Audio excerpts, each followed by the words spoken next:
So I'm Carol Willis. I'm the founder, director, and curator of the Skyscraper Museum, and welcome tonight, and welcome to the people who are going to be watching this on live stream or on video later.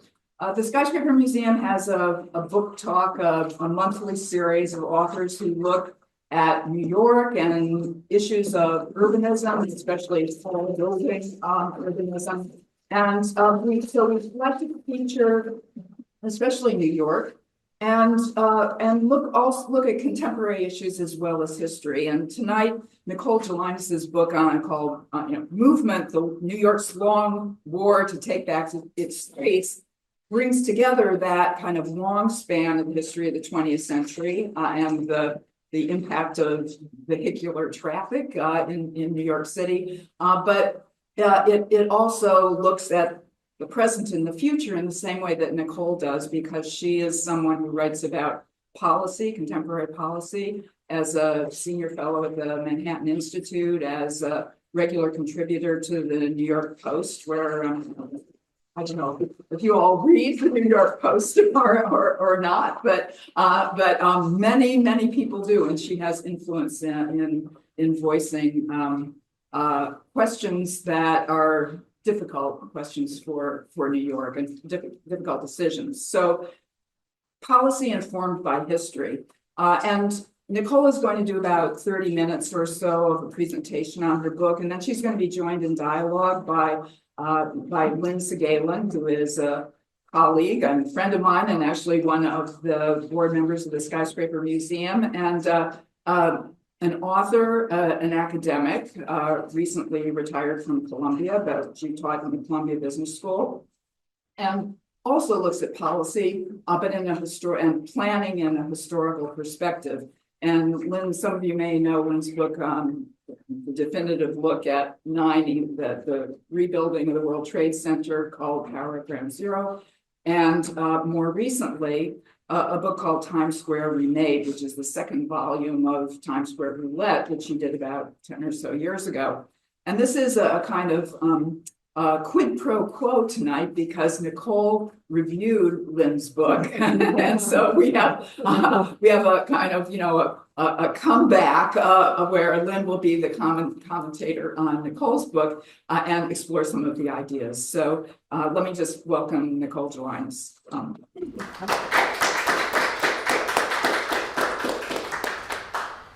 Thank you all for coming. Everyone reads the Post. It's just that some people don't acknowledge that they.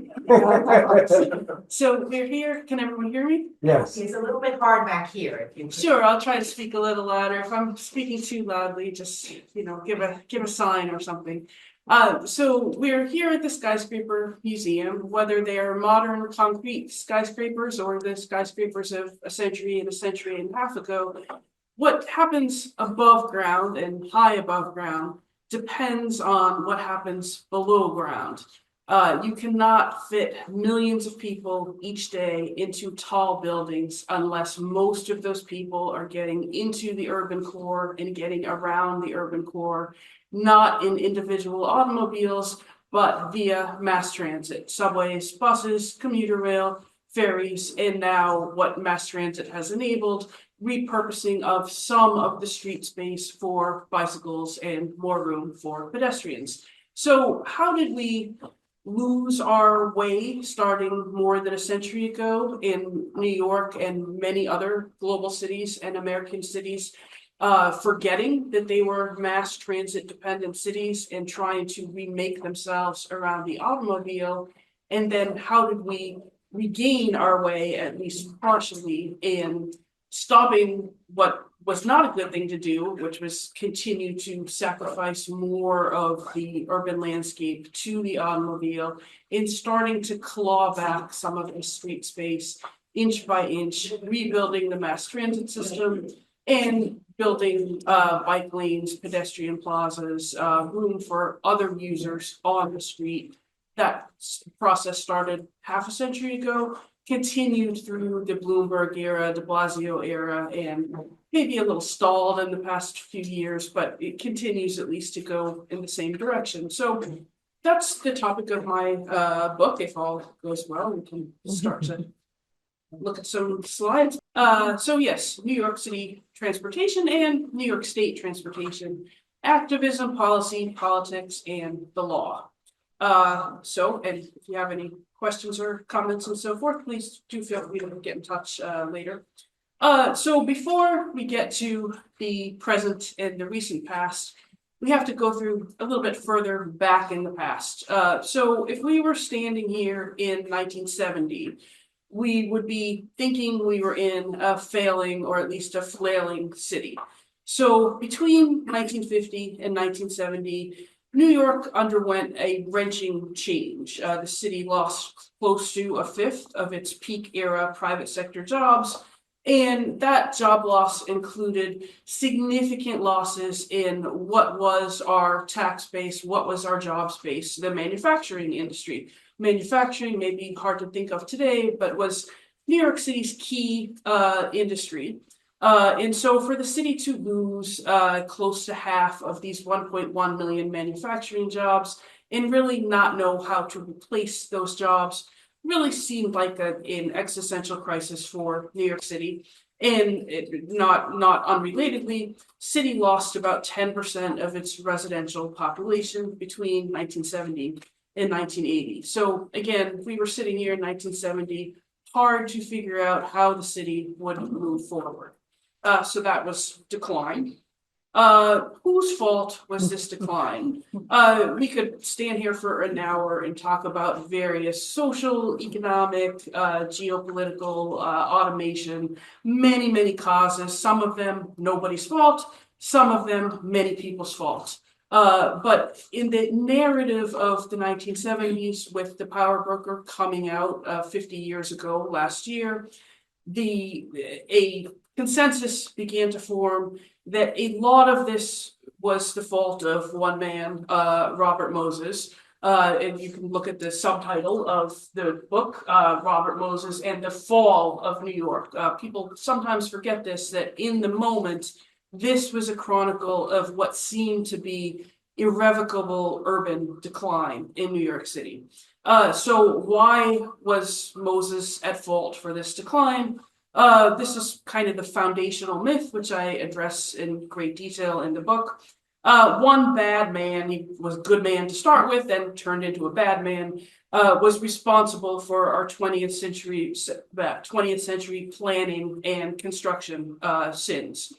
So what did Moses do? In the popular myth, some of this is found in the power broker, but a lot of it is what people take from the power broker. It's not actually in the text. It's kind of like the telephone game. It sort of moves a little bit in the further and further retellings, especially because a lot of people buy a long book, but they do not actually read the long book.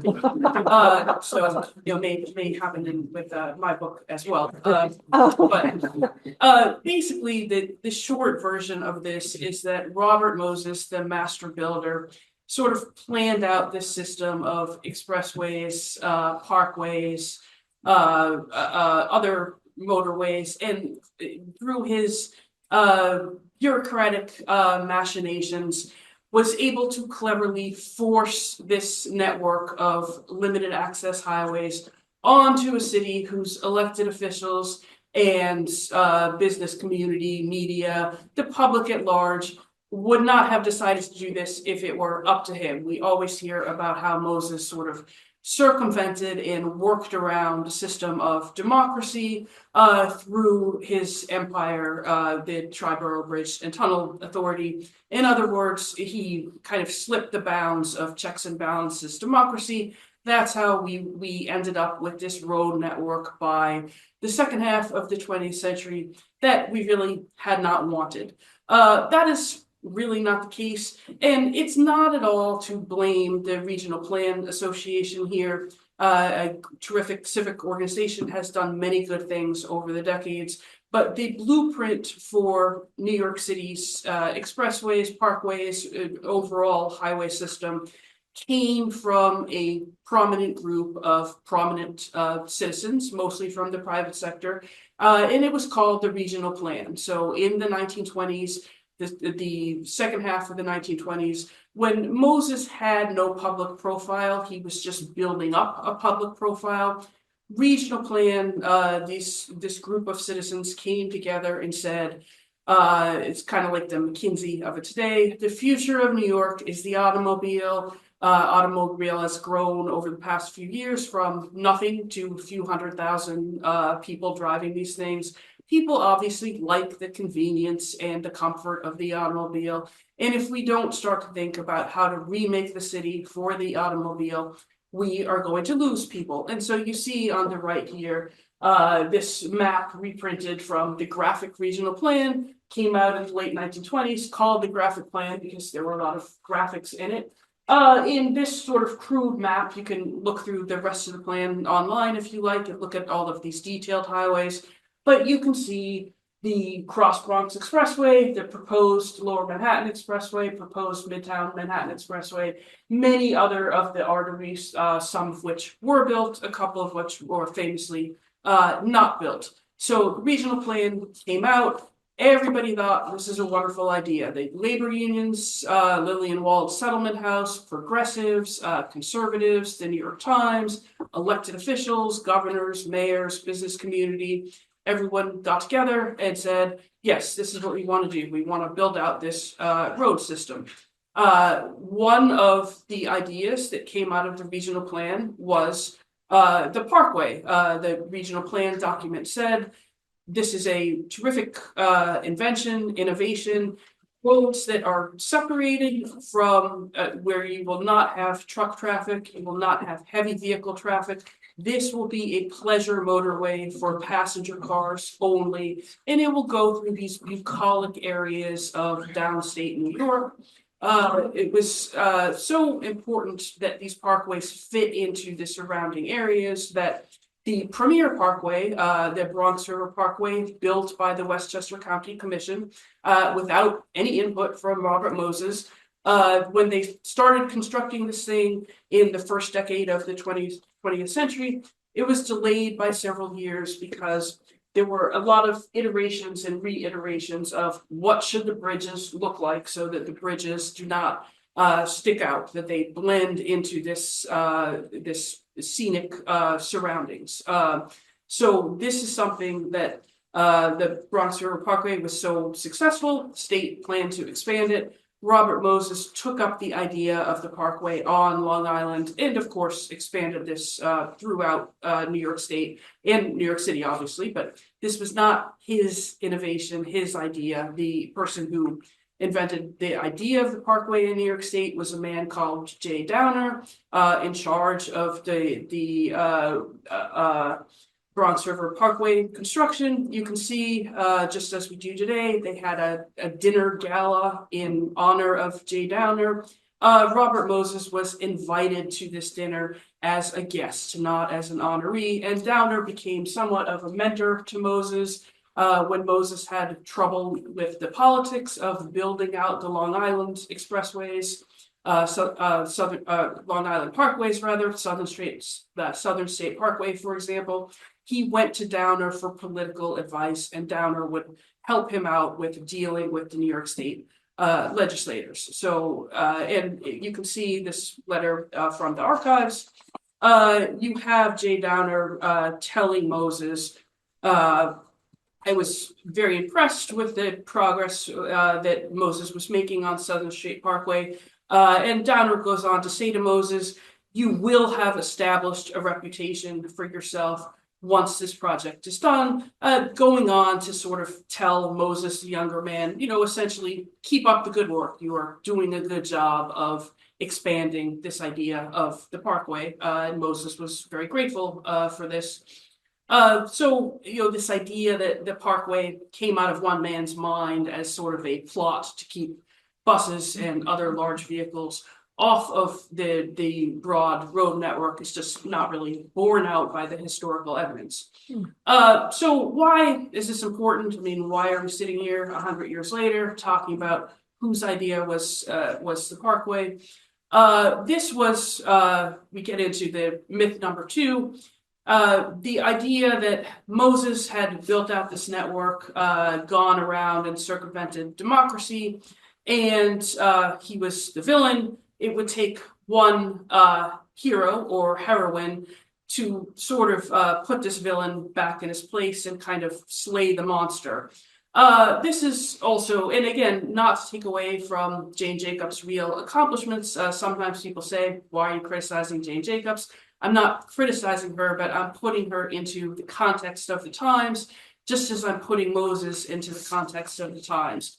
So this myth number 2, that Jane Jacobs single-handedly bested Moses and killed future highway construction, including, of course, the Lower Manhattan Expressway. Jane Jacobs could not have achieved what she achieved in the 1960s were it not for a woman who came before her, Shirley Hayes, and her own achievements a decade earlier in the 1950s.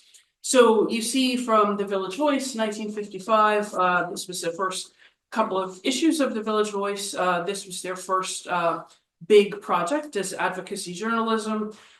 City of New York wanted to take the existing road that ran through Washington Square Park. Buses actually ran right through Washington Square Park and widened that road as part of NYU residential construction project, as part of a private sector residential construction project. Moses had promised the developers there they would get a Fifth Avenue address. He wanted to widen that road through the park to make that Fifth Avenue address a reality. So here's Shirley Hayes, you can see with the lipstick and the pearls there. She had been an off-Broadway actress. She had retired, gone on to begin a family in Greenwich Village, had 4 young children. So she was a homemaker by this period of her life. Out in Washington Square Park, reading the newspaper as she minded her children, sees this article in the paper, we're going to widen the road through the park. And she said, no, that's not a good idea. And while we're at it, we really shouldn't have a road going through Washington Square Park in the first place. So let's get rid of the road. Kind of a radical idea for the time. This was 10 years before we stopped building highways, let alone taking away some road space for cars and giving it back to other users of the road. So very few people thought that Shirley Hayes would succeed in this mission to get rid of the road through Washington Square Park. But she did. It took almost a decade and a half to do. But by the early 1960s, the road was demapped from the city's planning maps and was gone. So how did she accomplish this? She kind of cracked the code that many people after her would emulate and follow, that if you want to beat Moses, you don't focus on Moses, you focus on the elected officials who are in charge of Moses.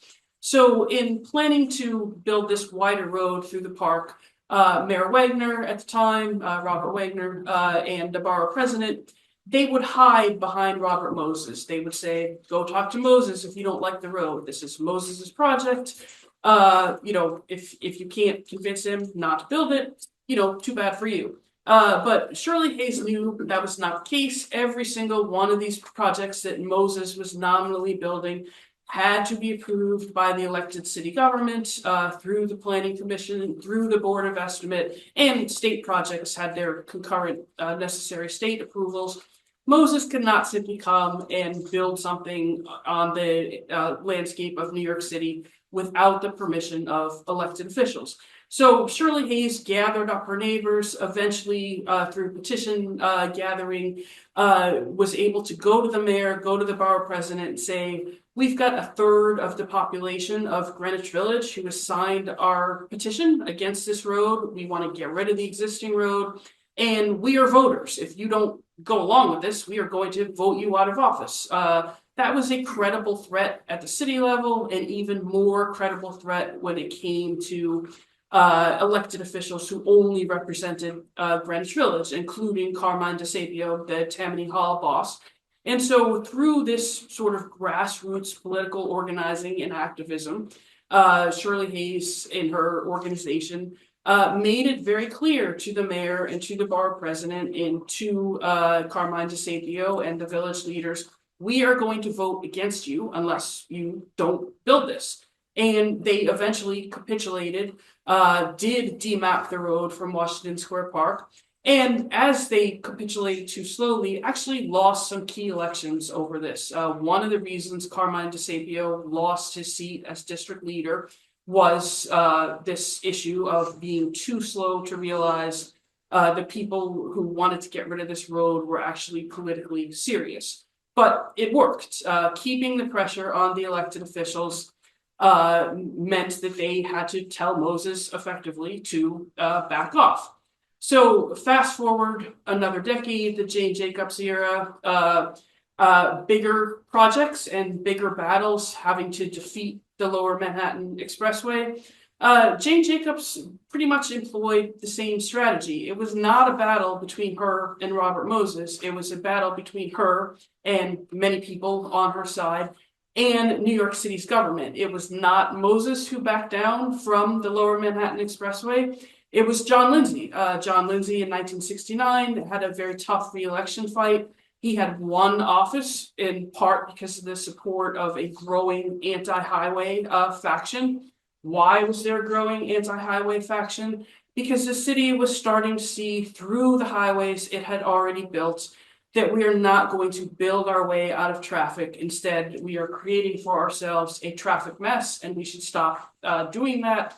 So the pressure on issues such as killing the Lower Manhattan Expressway, that pressure was put on elected officials. In 1969, Lindsay declared in a press conference, Lower Manhattan Expressway is dead for all time. He did that because people were putting political pressure on him. He got rid of Moses. Told Moses over the first years of his administration effectively to back off. Any mayor could have done that. No mayor had done it because previous to that, Moses was building things that New York City and state wanted to be built. Once New York changed its mind, it was not very hard to get Moses to stop building the things that we no longer wanted. This was done through the political process. There was no sort of secret, successful conspiracy to get around the political process. So we stopped building these expressways, these highways in the mid to late 1960s. How did we start to re-embrace mass transit in the same era and to continue to make incremental progress over the last half century? All progress in New York City is very, very slow. If there's one lesson I learned from the book, it's that things take a very long time to do in New York City, even basic, simple things. You know, if you think successful protest is to sort of make a sign, go out, march around, that's fine, but you have to do many, many other things in addition to that to succeed at your goal. So what were the things that worked in encouraging and enabling New York to re-embrace transit and to remake its streets to take some of this space away from the automobile? One of the first things was a transit strike in 1966, first year of the John Lindsay administration. The Transport Workers Union, subway workers went out on strike. This was the first time ever that the entire subway system was shut down in the 62 years since the first subways had opened. Shutting down the subways altogether is a really good way of making people realize that they need subways. This turned out in retrospect to be very good for support of the subway system. Back then, as now, 3/4 of people came into Manhattan on mass transit. They did not use their private cars. If they could not come in on transit, they just could not come in. They wouldn't just not fit as a matter of physics in private cars, cramming their way onto the city's dense streets. So transit strike, very economically damaging during these nearly 2 weeks, cost the city several $100 million in economic activity.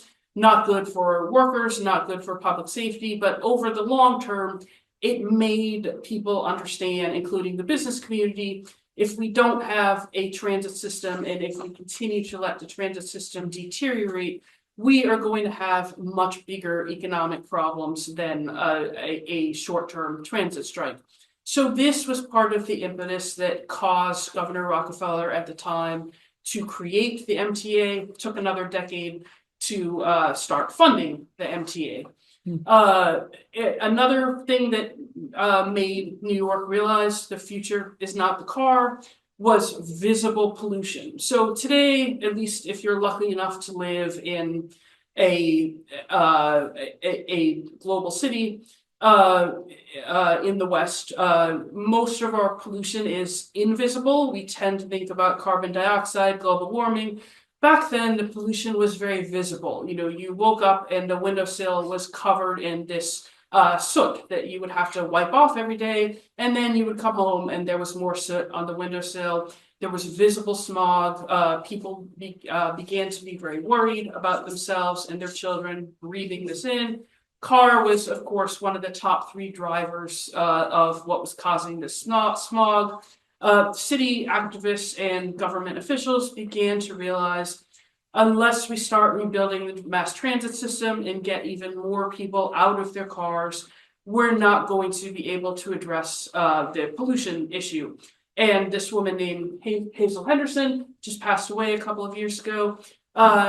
Much like Shirley Hayes, community activists worried about the air that her children were breathing in, went around to the city's advertising firms, got one of the major advertising companies to create this pro bono ad campaign. The same guy who did the Sprint commercials, he was an anti-incumbent, anti-monopoly, very good at creating these kind of snarky ads to cause people to question the status quo.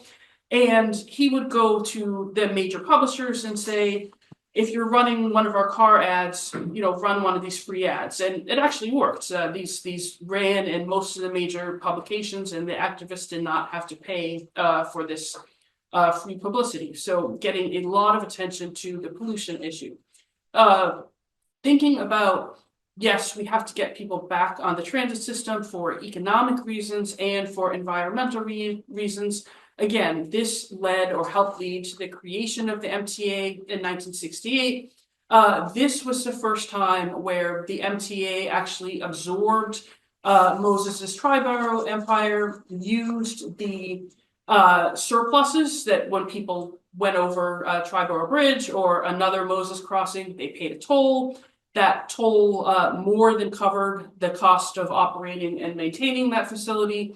The surplus from that toll could then go to subsidize the mass transit system, which of course operated and continues to operate at a significant loss. So this was the first time that we had something like congestion pricing, where people in cars and trucks were paying extra to subsidize people and mass transit.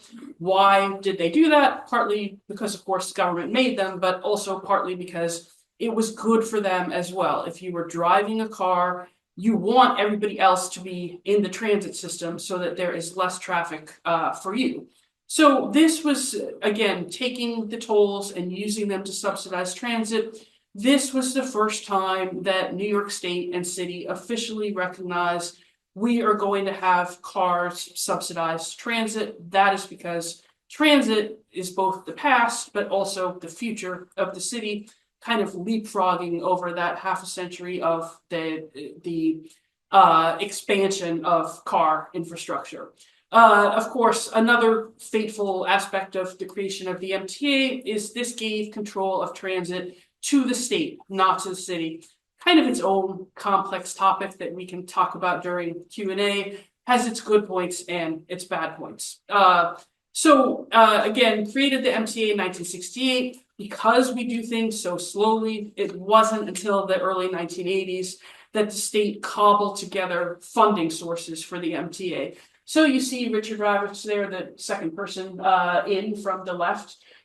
He was a successful real estate developer, a wealthy business person. He had credibility with the business community. He became the MTA chairperson under Governor Hugh Carey in the late 1970s, early 1980s.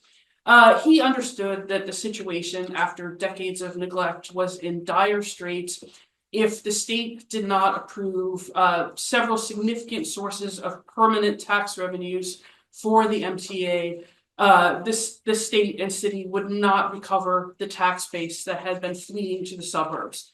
So because he was a business person and not some sort of progressive idealist, he could go to CEOs and say, if you don't support these new taxes on your businesses, you are going to lose your workforce, and the city where you have a lot of physical investments and other investments will not be able to support those investments. And the business community indeed supported the state legislature in the early 1980s as they enacted what today would be billions of dollars in annual money to rebuild the mass transit system and getting new subway cars, rebuilding tracks, rebuilding signals, and so forth, so that the subway system was much more reliable than it had been in the 1960s and the 1970s. Another big issue in re-embracing transit was crime. You see this report, the NRDC is not really known as an anti-crime group, but very sophisticated lawyers at the NRDC understood in the late 70s, early 1980s, you want people on transit because it's good for the environment, great, but people don't want to be on transit when they are fearful of being in an enclosed space with antisocial elements. So they put out this big report on reducing crime in the transit system. A lot of these recommendations eventually were put into place, again, very slowly. It took a decade from this report for the crime situation to begin to turn around in the early 1990s. But that in turn encouraged even more people to get out of their cars into the transit system. We had to kill off one last highway in the 1980s. Again, more evidence that we can't blame Moses for our continual impulse to try to do the easy thing. 1980s, project called Westway. I'm sure many of you Manhattanites remember. You can't blame Moses for Westway. He was out of power by then. He was not even alive for the last few years of this fight. He had nothing to do with Westway. In fact, he thought it was a boondoggle and wrote letters against it. Here's Marcy Benstock, one of the best, or the best known anti-Westway activist. She was able to marshal a coalition to build the legal argument, the environmental argument, many other arguments against Westway. The state and city, Koch administration, Kerry, Cuomo, #1, they all said Westway is a good highway because it will be buried. It will be under landfill in the East River. People like Marcy Benstock said, even if the highway is buried, it's still a highway. It's still funneling traffic into Manhattan. We don't want that. And a very long legal battle ended in victory for the anti-highway activists. This was the last time that the state and city tried to foist a brand new highway onto the core of New York City. What are some of the things that a rebuilt mass transit system and the decisive turn away from building highways enabled New York City to do? Over these decades, we made more room for bikes. I'm sure there are many different opinions on that in this room, as in every room. But you see the old West Side Highway collapse in 1970s. Tom Stokes riding his bike along the remnants of that highway. Eventually, this would come down, and part of this would become the protected West Side bike path. The very first in what is now a much broader network of bike lanes built around the city. Of course, Jeanette Sadiq, transportation commissioner under Mike Bloomberg, was the most successful appointed official at building out this system of bike lanes. And of course, City Bike Share came a little more than a decade ago. More room for pedestrians. Times Square pedestrian plaza down there at the bottom, Fordham Road pedestrian plaza at the top in the Bronx.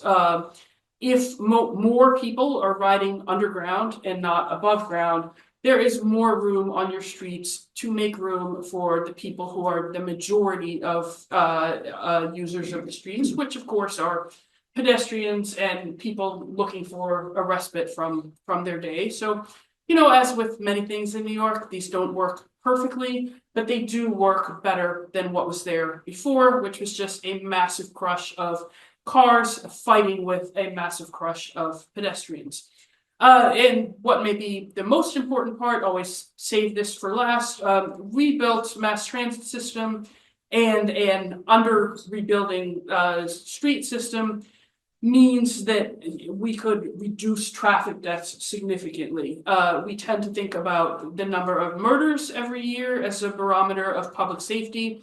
That's certainly a good barometer of public safety, but the number of traffic deaths equally important. So we've gone from 700 annual traffic deaths in 1990. That was the same year, incidentally, that we peaked with the murder level, down to closer to 200 annual traffic deaths today. So significant cutting the traffic death level well more than in half.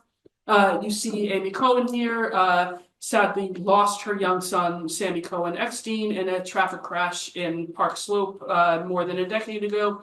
She has been one of these activists for things like speed cameras, red light cameras, bigger pedestrian islands so that people have less room that they have to traverse multi-lane traffic in crossing the street.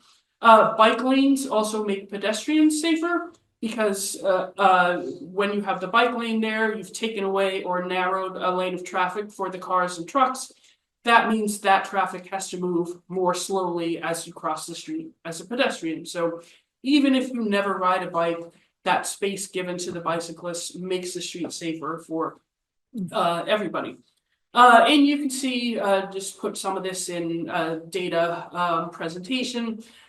New York's 40-year success story, roughly 1980 to 2019, right before the pandemic. All of this that we've been talking about enabled job growth and commuting growth without growth of car traffic into core Manhattan. So you can see the top line, New York City population going up since the early 1980s. Number of subway, bus, trolley, and rail trips, the green line going up. And the number of car trips, motor vehicle trips, the yellow line, not going up at all for more than 2 decades, even before congestion pricing. So better mass transit system enabled us to grow the economy without growing traffic and pollution.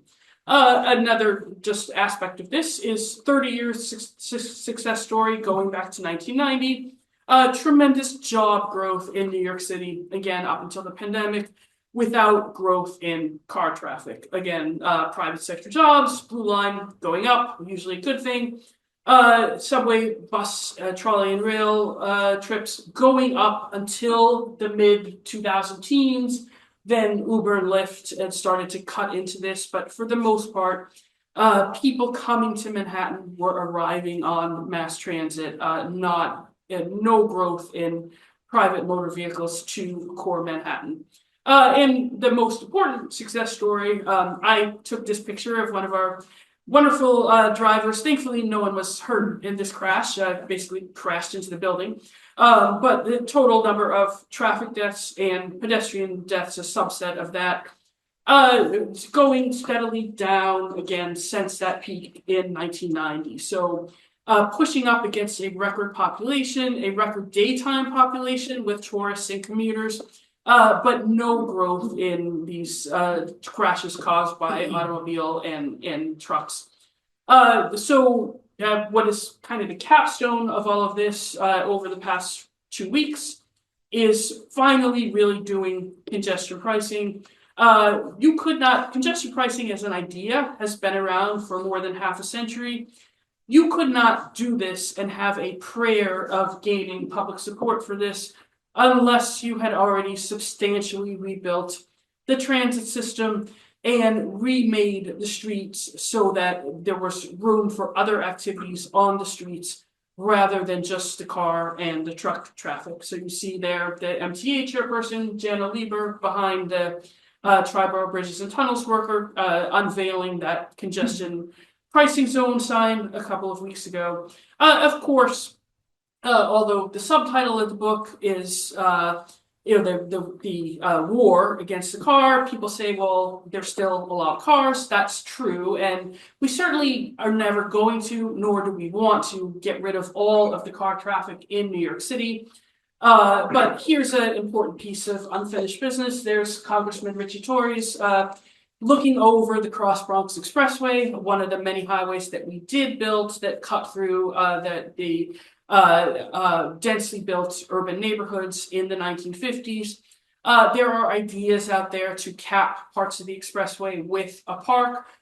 Certainly doable technologically. It's just a matter of finding the political will to pay for this. But that's just one example of some of the unfinished business in New York City and state. So with that, I'm happy to talk with Lynne. Very honored to be here with a real author, and I've read all 3 of Lynne's books and highly recommend Lynne's books, 2 on Times Square and the one that Carol mentioned on the rebuilding of the World Trade Center. Thank you. I would say that no matter how much one knows about New York City, with each new book, there's always more to learn. And the city is so fascinatingly complex, and certainly that's the case with Nicole's book. Each chapter is filled with really fascinating stories that most of us, as sort of the current event part, know about, but we don't know the history necessarily that led to the change. And the history is really important to understanding today's policy issues like congestion pricing or the struggle over bike paths. So the history section of the book is really important to understanding the current post. And the book is, over 400 pages, and I suggest you read every page because it reads quickly. She's a very good writer. It goes very quickly. And I was reading a lot of it. I read all of it while I was doing too many other things. So let me make one point about the Robert Moses argument. Her argument is persuasive that Moses was this all-be-all kind of czar about autos. But the truth is, in the first part of his career, that argument, I think, is valid, and the argument is that he was really implementing the wishes of elected politicians and business interests. But as he grows in experience and accumulates power, this is the coalition that he uses to actually implement his more ideas. So it's a little bit of a half and half story, and she tells both pieces in the argument and in the book. And what's the second part of the argument where he uses the coalition is most evident in his fight to maintain control over the surpluses of the Triborough Bridge. And he loses that ultimately. And so he's never a passive player as he might have been in the first decades when he was young and not as experienced as he would become. I think one of the themes that emerges so quickly, so evidently in the book, is the critical role of citizen activism in affecting policy change, in pushing elected officials to do what they quote unquote should do, but rarely do without the push. And that, what I think is so important is that that's one of the cultural aspects of New York City.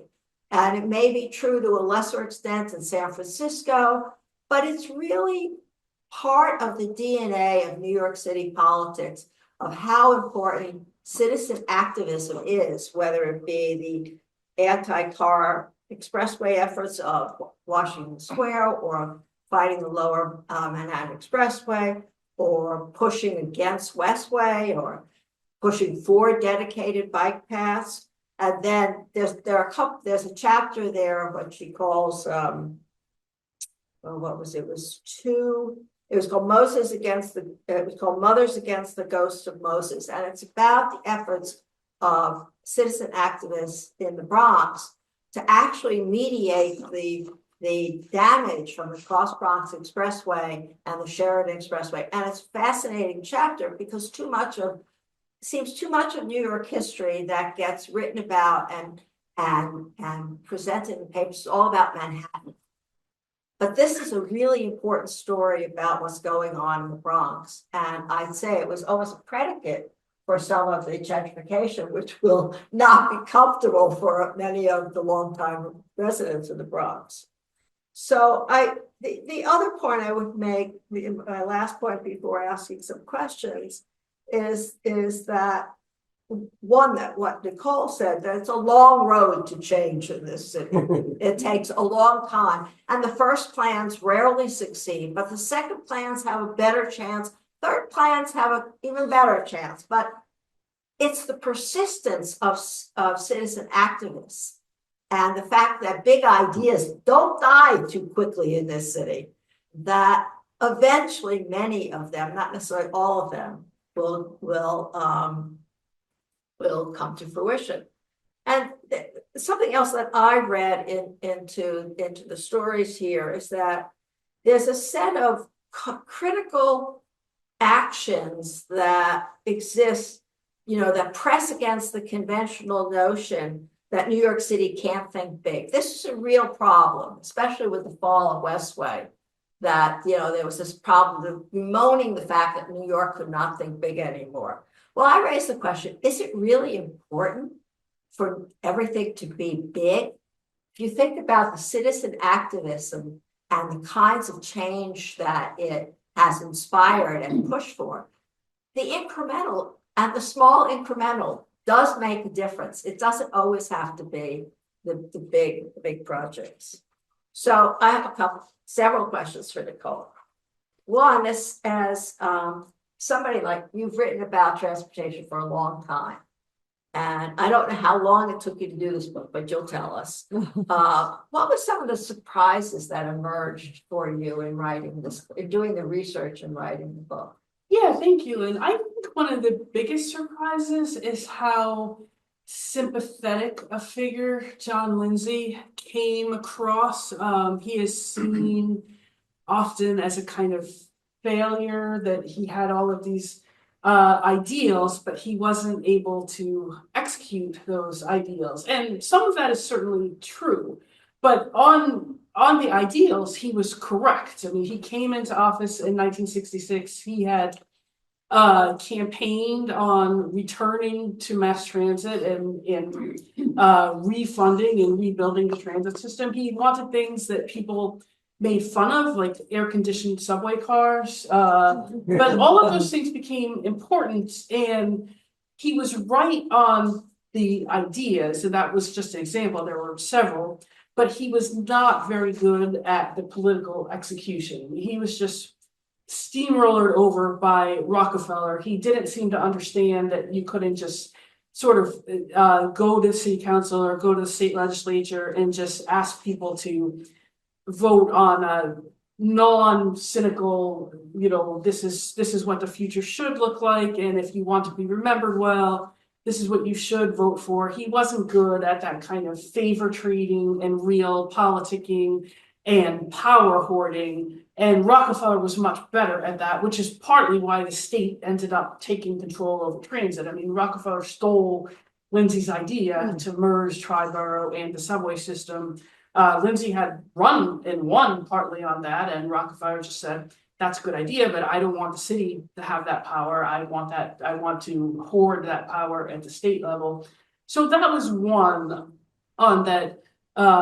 He just comes across as still, it's hard to call him a success, but without him putting those ideals out there, they may not have been executed by other people who were much better at the more dirty politicking. So kind of, I guess that's a long way of saying you need both. You need the idealistic people who never quite accomplish what they set out to accomplish, and the people who take the good parts of that and say, hey, I can do something with that, and I can even make some money and gain some power with that. So I'll do some aspects of that. And we're all made off at least a little bit better off by how that is executed, if not sort of the good government way we would want it to be executed.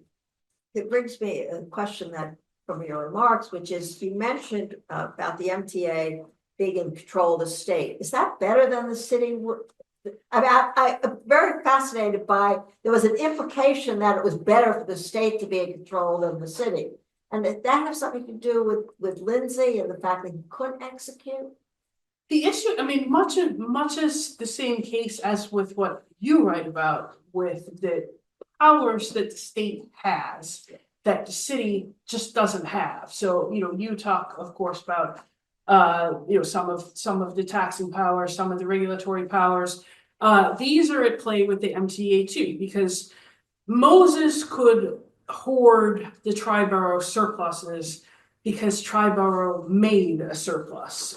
It's not, once you've built the bridge or built the tunnel, it doesn't take a lot to maintain it and operate it regularly. You don't need a lot of people to collect those tolls. Whereas on subway and buses, you need a lot of people to run this system. You've got 2 people working on every subway train. This is very expensive. So transit does not make an operating surplus. Because of that, it's not a power base by itself. It's just not going to be. So with transit dependent on tax revenues to subsidize those deficits, the city cannot provide those tax revenues. The only major tax that the city controls is the property tax. City can increase the property tax without asking the state for permission. City uses the property tax revenues to fund basic government services, fire, police, sanitation, corrections, and it needs taxing power from the state to levy the income tax, to levy the sales tax. Without independent taxing power, the city cannot run the MTA because it cannot fund the MTA. But it's the classic problem that the city is a creature of the state. The city has no legitimate power base without the state allowing it to exist. It's the first rule that you learn in a political science and domestic political science courses. The city is, subservient to the state. It doesn't have it. It's not sovereign. No, and the things people were saying when the MTA was created, that Bill Ronan, he would be like the Robert Moses for transit, that was just not correct on any level. The reason Moses amassed power was because he amassed surpluses. Ronan was never going to have that power because he started out with a deficit. Without that power of paying your own way, the MTA is and always will be at the political whims of the state government.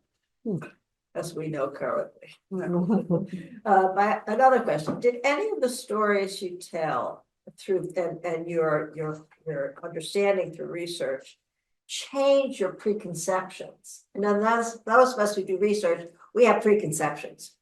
But then you do the research and you find something and say, oh, that's not the way it is. Did any of that happen in the process of working on this? Yeah, I think certainly about Lindsay. I mean, I came out of it with a very different idea of Lindsay. If I could do another book, it would be kind of like retelling the story of Lindsay. I mean, some of the battles he took on too were things like wanting police to work at night because the crime happens at night. I mean, these were battles to reduce or at least get around public sector union power. I mean, he also went after the transit union and he lost that battle. So some of these battles in retrospect look like moderate battles. They're not progressive battles. So certainly that's a big one. And I think just really understanding through reading decades and decades of newspaper articles, of going through the archives of nonprofit organizations, just how long these battles take and how you really need a long-term strategy. That if you are, the sort of morphing of the advocacy community from people who were really volunteers doing this in their spare time to people who are now six-figure executives in charge of these institutions. That's another interesting thing that I don't think we think about a lot, for good and for not so good, but just the key role that these advocacy groups have played in having a strategy that spans not a mayoral term or not a year, not 5 years, but just decades of you've got to focus on what is your goal and make sure that everything you're doing on a day-to-day basis is going toward that long-term goal. Like Michelle Obama says in her book, you don't want to react, you want to respond. And I think in the social media world, people spend a lot more time reacting, whereas long-term careful response is what gets you somewhere. And to your point about the long-term strategy, I think it's never one person. It's not Marcy Benson. Yeah. I mean, it's a whole group of people who play different roles and who are of different ages and are there over time and carry forth the mission. Right, and the press loves to latch on to one person. You know, the public loves the hero versus the villain. So, you know, Marcy Benstock to some people was the hero, to some people was the villain. But she will tell you, you know, this was dozens of people. If it were not for any one of those dozens of people, Westway would have gone through. But you always need that one person to be the sort of public face, realistically or otherwise. But these are large groups of people, sometimes working at cross purposes to each other, but with the same goal in mind. One more question before I open it up to the audience. A book has to stop somewhere. It's, you know, you have to get it published, so it has to stop That's somewhere. what they kept saying. So I was, you know, handwritten notes on the galleys for the congestion pricing. It's a very arduous process if you've never gone through it. It takes at least 9 to 12 months to get a book published. Wow. Sometimes even longer. So there are the unfinished business of the unfinished business. Congestion pricing is now in place. So what are your thoughts post finishing the book and current? We just take congestion pricing because it's on everybody's mind right now. I think one of the biggest issues is the one you brought up, the issue with the Cross Bronx Expressway, that everybody likes to talk about the Bronx, but they don't like to actually do anything about it. So you have Richie Torres, you have Milka Martel, one of these community activists, working to get the several $1 billion it would cost to actually cap over that 2-mile central portion of the Cross Bronx Expressway with a park, maybe with some small scale development to help defray the costs. But this is still a place that just does not have political power. I mean, you look at the contrast between the political power that Brooklyn has versus the Bronx. I mean, this continues to be the city's sacrifice zone. So, you know, affluent people will say, oh, we're never going to make these mistakes again, but we continue to make them. I mean, Cuomo widened roads in the Bronx over, you know, these projects are still going on, widening, creating new on and off ramps from the expressways, widening these roads to get to Hunts Point and get to the other markets. These were not in these projects were not desired by the people who live there, but in the end they went through, and people say they care about them, but then they go home and kind of forget about it. So cracking that code, how does the Bronx actually accomplish this for itself without having the political power base, without having enough people who have the long-term luxury of devoting, you know, full-time job to community activism? That's still very difficult for New York City. I wonder to what extent the gentrification of parts of the Bronx will actually enhance the political power that would make some of that happen. I mean, nobody talks about the positive aspects of gentrification, but it isn't all negative. And I wonder, what are your thoughts? I mean, Shirley Hayes, when she moved to the village in the 1950s, we would have called this gentrification if we were talking about it at the time. I mean, before, this was longshoremen, this was people who walked to work in factories in Greenwich Village. I mean, there were print factories, there were garment factories in the village, shoemaking, you know, tanning, all kinds of stuff that benefited from the docks being right there. Those are the people who left, you know, sometimes pushed, sometimes actually pulled by the suburbs. And people like Shirley Hayes, you know, she was married to an advertising executive. They were attracted to the village for the arts and culture offerings. They wanted to be a little bit bohemian. but they did not have to put up with the same kind of urban conditions that the longshoremen had to put up with. You have someone like Hayes who in a different era would have had a full-time job. I mean, this became her full-time job. I mean, very sophisticated people who were, yes, basically gentrifiers. So what does that mean for other places? Obviously still very complex and controversial topics. I think it's open up. Yeah, Five to 10 questions. 5 to 10 minutes max. Okay. Q&A. I'm gonna let you respond. Go ahead. Why don't you stand up and. Well, And just introduce yourself, unless you want to no, keep your identity secret, which is good fine. evening, everyone. My name is Joel. First of all, thank you so much for this great talk. It was really, really great. Your book sounds incredible. And I look forward to reading it. I have 2 questions. My first question is, I found the whole story with Shirley Hayes and Washington Square Park to be really inspiring. I didn't know that there was a movement to unprivileged cars on the road all the way back then. But I think you also said that that was during the time of Tammany Hall. And we know how corruption was so endemic during the reign of Tammany Hall. And yet here we have a story, an inspiring story of grassroots democracy and activism. So my first question is, was there ever any tension between the corruption that was endemic at the time with this incredible story of how Washington Square Park was able to be demapped? Yes, I think there was tension in that Carmine DeSapio, and for people interested in New York City history, I'm sure many of you already know a lot about him. I'm sure many of you have never heard of him. He was the Tammany Hall power base, ran that power base from Greenwich Village. He was a lifelong resident of the village. He was a kind of a different type of Tammany Hall person in that he understood this can't just be we give the dock workers a turkey at Christmas and we maybe help family members get a job, we help people get an apartment, we help people pay for a funeral when someone dies, and our voters will be satisfied with that and they will come out and vote for us as long as we keep doing this. He understood the politics were changing, the progressive, the workers did not want to just depend on political favors. They were unionizing in the public sector. They wanted to depend on their own ability to unionize and to negotiate for benefits from the government rather than just be sort of supplicants of the government, if that makes sense.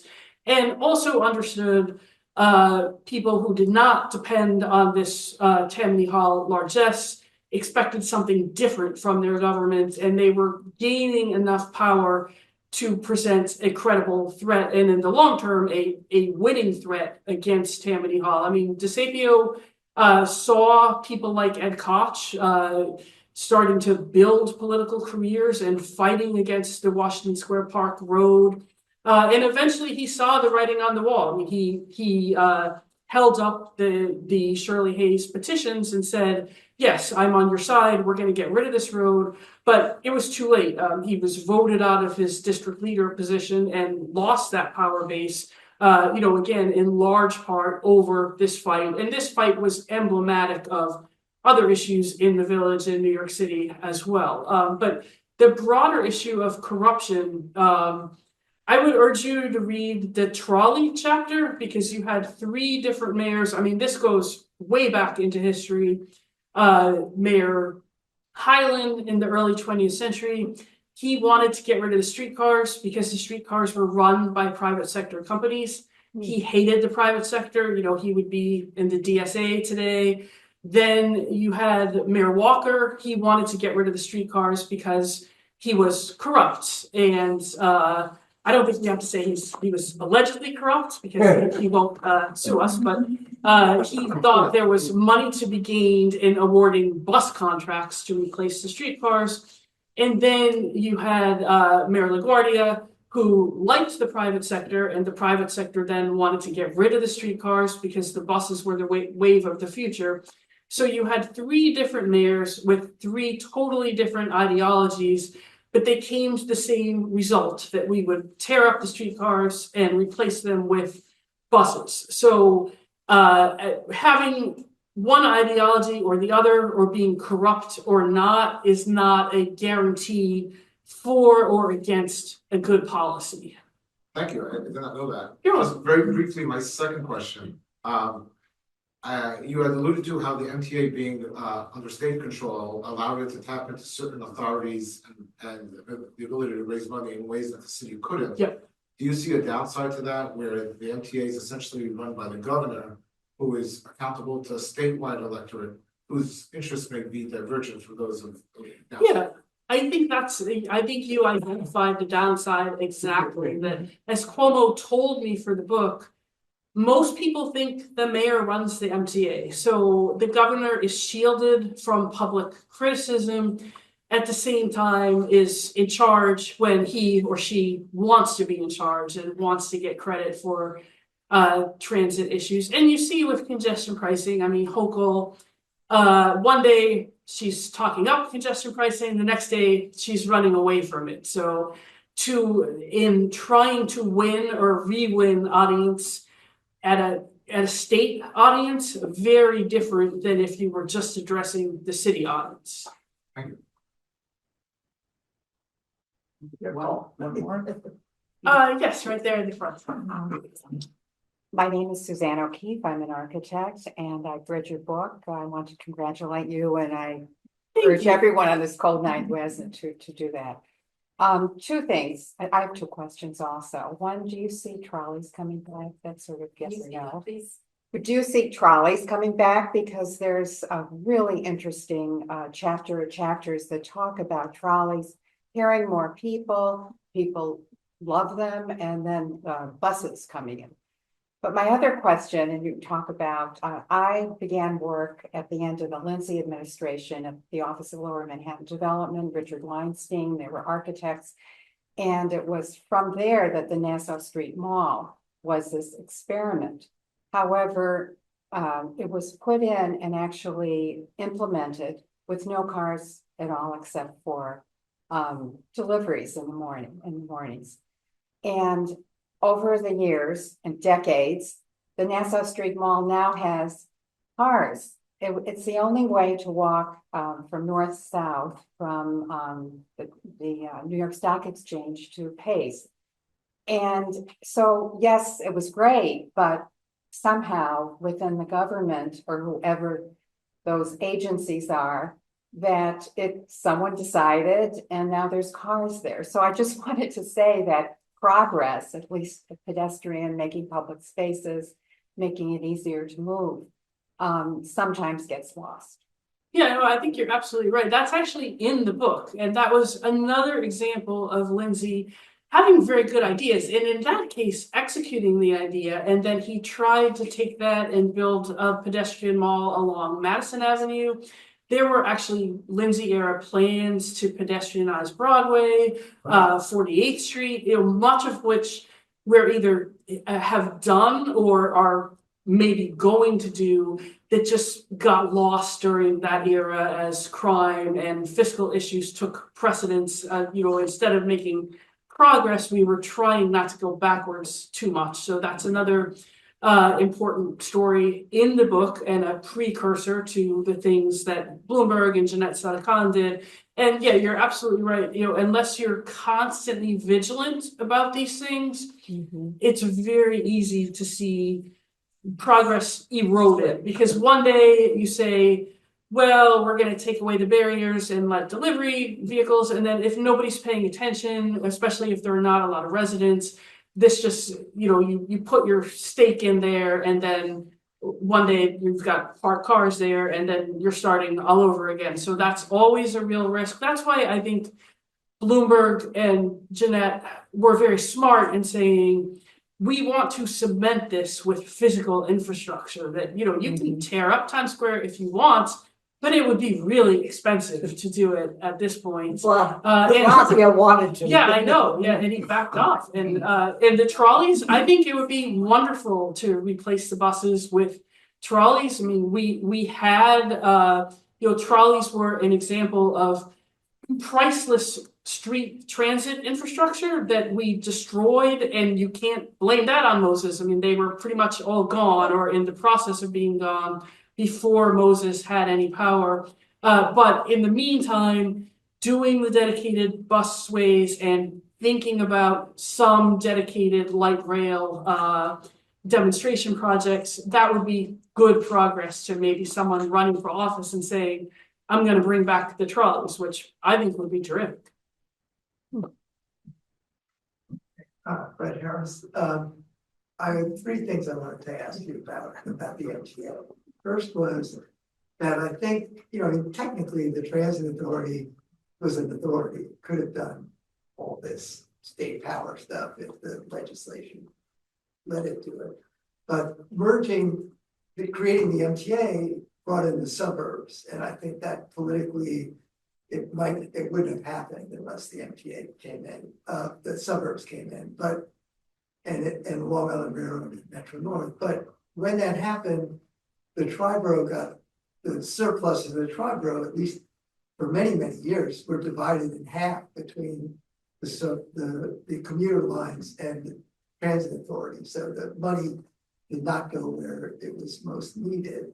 And then the last thing was that I think that one of the things in the Ravage era, all the things you said about him were true, but I think that another thing that he did was he looked at it very much in a sort of business sort of way. And in that period of the MTA, not only did the state start issuing revenue bonds and all the other things that they did, but they also did all this very clever lobbying at the national level and financed over almost $2 billion of rolling stock through federal tax benefits. So I think I think it really was very fortunate that those things kind of came together. And my experience living through at the time was that the subways really did transform in the 80s from something pretty terrible to something pretty fun. Oh yeah, absolutely. Ravitch was very good at the politics and the business side of things. And Mort Downey, one of his lieutenants, told me, they needed congressional approval for some of these things, including the tax benefits to buy the rail cars. And Bob Dole was against this. And they were looking through contribution reports to see, what is Bob Dole in Kansas interested in? How can New York business people help Bob Dole get what Bob Dole wants? And in turn, he will at least not fight too hard against these tax benefits. So being very good at the real politics, important. And yes, the price, putting all these things together means that the suburbs always gets more than its fair share of transit funding. That's true with congestion pricing as well, where the suburbs are getting 20% of this money for capital improvements, even though we just paid for East Side Access, Grand Central Madison. Long Island should have paid a much greater share of that through some kind of property tax assessment. So that's, the other side of the real politics. I mean, the city may be the state's tax base, but it is not its swing political district. And so we are always giving something away in return for support from these swing political districts. So you've gone through a lot of political introspection concentric to New York City. Now, upstate New York and the state DOT has made a lot of inroads with a lot of traffic calming and pedestrian friendly movements in cities such as Syracuse, Rochester. They're making movements in Buffalo to tear down the highways.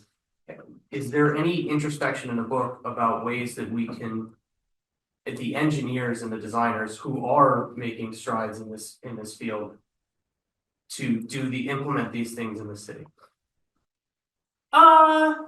Yes, I think the short answer is yes. And as Sam Schwartz, the city's former traffic commissioner during the Koch era, and still very active in this movement, notes that the design and engineering world kind of gradually moved away from we need to build more roads, we need to build more lanes, we have to time the lights so that the traffic is moving through as quickly as possible. And that started to change, and that they started to pay more attention to how do we redesign this to calm the traffic? How do we time the lights so that you're actually punished if you're going above the speed limit? You're just going to be waiting at the next light. So I think that has changed as part of a function of designers and engineers being human beings and being in the same political, environmental, and practical world that the rest of us are in. So if the goal of society is changing, they are also changing what are their tactics to meet that goal. But I do think you talk about the projects outside of New York City. I hope somebody else really writes that book of Syracuse, Rochester. I meant to like bring those concepts to the city, not necessarily what they're doing. Oh yeah, absolutely. With the BQE, whatever design comes out of that, of a smaller, calmed BQE, certainly, those are coming to New York City, but much too slowly. I think it would be possible to keep on going for quite some time, but our time is up, and Nicole will be here assigning books, and you can ask her questions. I want to thank Nicole and thank you all.